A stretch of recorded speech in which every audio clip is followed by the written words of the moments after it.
Hello, welcome back. This is Steve Hubbard, and today is lesson 4, and we're going to specifically look at module 1. We'll be discussing portfolio planning during this session. The first question I often get when students are writing their portfolio is, what course should I challenge first in my portfolio planning? This is a very good question because there's some strategy involved on which course you should first select when challenging your first portfolio. Of course, through your first portfolio, you're working with this class, and I'll be working with you and helping you write the narrative. So my advice would be to choose not your hardest course, and do not choose your easiest course. You kind of want to find one in between. Of course, you don't want to choose your hardest course for your first one because you're going to be working with this course, and that's going to be some challenge for you, and you want to make it somewhat easier for you as you try to accomplish a course. You also don't want to challenge your easiest course in your portfolio because I'm going to be working with you and going to be providing advice, and I'll be reviewing a lot of your material. And so you may, for this first one, you may not necessarily want your easiest course since I'll be working with you pretty closely.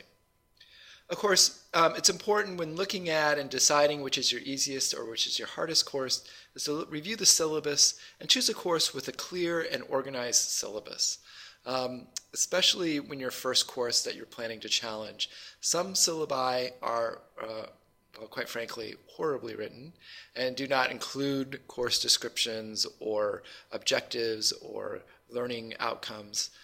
So you want to try to find a syllabus that's pretty good and strong in learning objectives and learning outcomes, especially for your first course. Also in your course, when you're looking at the course, make sure you look at the assignments that are due in the course and choose a course that includes practical applications in the description and assignment explanations. A lot of times students will try to challenge a theory course, or maybe has theory in the title. Those courses are often difficult to challenge. It's not that you can't challenge them, but they are often very difficult to challenge. And you may want to write a few portfolios before you do any theory courses. The reason why theory courses are difficult to challenge is because they really don't usually include practical applications. And sometimes it's difficult to include those practical applications. The next thing I want to review very quickly is to go over the components of the portfolio. The portfolio includes, of course, a cover sheet, a table of contents, degree plan, autobiography, syllabus, narrative, and documentation. These are all the different parts of the syllabus, and of course we've talked about that throughout. Of course, the most important part, and what we're going to be talking about today, is the narrative, which is really the meat of the syllabus, an important component. So what is a learning narrative? Well, a learning narrative is essentially a narrative as a story of what you have learned from reflecting on your previous experiences. Of course, we talked about previous reflection in lesson 2, and so you got some understanding of what reflection is in experiential learning. And so you're going to be doing that again in this course. You're going to be reflecting on your experiences. And what is a learning narrative? Well, a learning narrative can be chronological. Many students write them chronologically, starting from when they first started their career and the process of learning. Or it could be organized based on the learning outcomes of the course. Some students prefer to write sort of learning outcomes as headers and describing the course. It also refers to documentation that you include at the end of the portfolio. The documentation is often referred to, or has to be referred to in the narrative. And so when you write the narrative, you're going to want to include documentation to show examples. This is really important when you are discussing courses that you've taken, or memos that you've written, or reports that you've completed. Anytime when you can include an appendix that demonstrates what you've done and shows the work, that is going to make a very strong portfolio. So documentation is an important part. We'll be talking further about documentation later in the program, or later in the course. So when starting with the syllabus, you'll want to look at the syllabus and see the different components. Of course, there's a course description, there's a course objectives and or outcomes. Sometimes there's both, or sometimes they label them as course outcomes, or sometimes they label them as course objectives. There's also usually explanations of assignments. There's course breakdown or the outline of the course, what's going to be happening during the course, and then requirements of the final project or an exam is usually typical components of the syllabus. All of these components are going to be really helpful in helping you write your narrative. Here I gave a course description. This is from Accounting Systems from Penn State. First of all, let me be quite honest. I know nothing about accounting, but we can read this course description. And when you read a course description, you can gather some further information.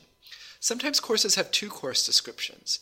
There's course descriptions that are held with the registrar, that are printed in the course catalog, and then sometimes faculty in their syllabus will include their own course description. So it's important to see both to kind of get a very broad understanding of that course.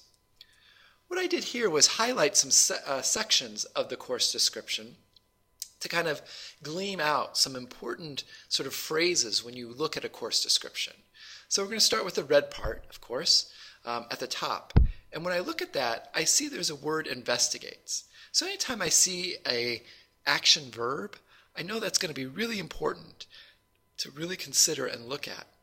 Of course, if we take that word investigates, we could go back to Bloom's taxonomy and try to find out where does that fit in Bloom's taxonomy to kind of give us a level of understanding. Is it more higher level, which I would say it's more kind of an analysis type component, or is it a more lower level where it's just comprehension or understanding?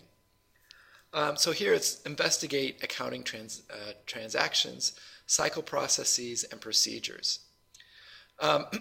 So that would be something important to know or realize that there's something in this course that I'm going to need to know about investigating accounting transactions. And then I can read further and that gives a little bit more specifics about what's needed when investigating accounting transactions. And then the next sentence talks about manually to fully automated and web-enabled systems. So if I have any understanding of that or working with that in accounting systems, I want to highlight that in my narrative. The documentation analysis and analysis of accounting cycles for the revenue, expenditures, conversion, and managerial reporting, flowcharts, and narrative descriptions. That's highlighted in green. That, again, may be something else to be important that I need to understand. And then the next line in orange, we have some concepts that we may need to understand and to demonstrate in our narrative that we know what files, transaction updates, editing, or reporting in an automated accounting systems are explored. So if any experience I have with that, I would want to make sure I would write about that.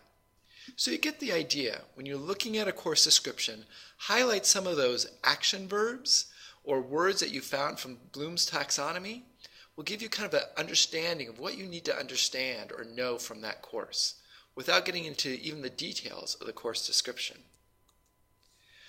Another area to look at is course objectives or outcomes. Typically in a lot of course syllabi, you will find these in bullet points.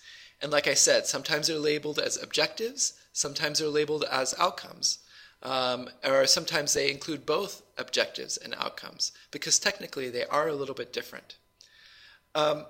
So here we have some words, identify, of course that's something that's from Bloom's taxonomy.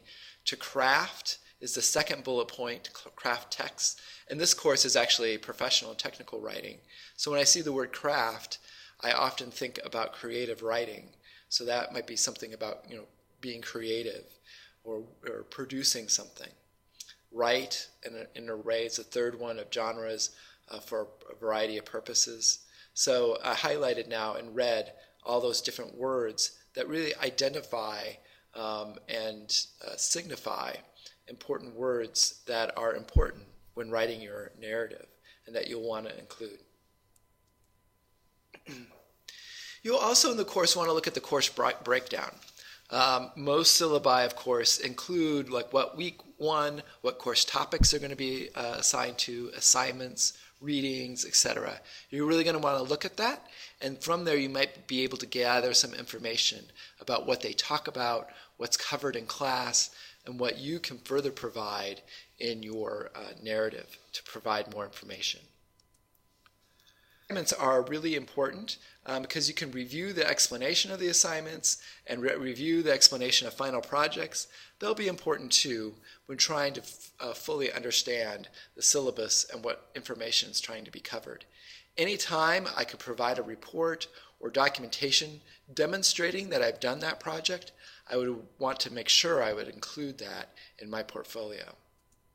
All right, well that's it for today for this module. And we'll be back with Module 2. Thank you.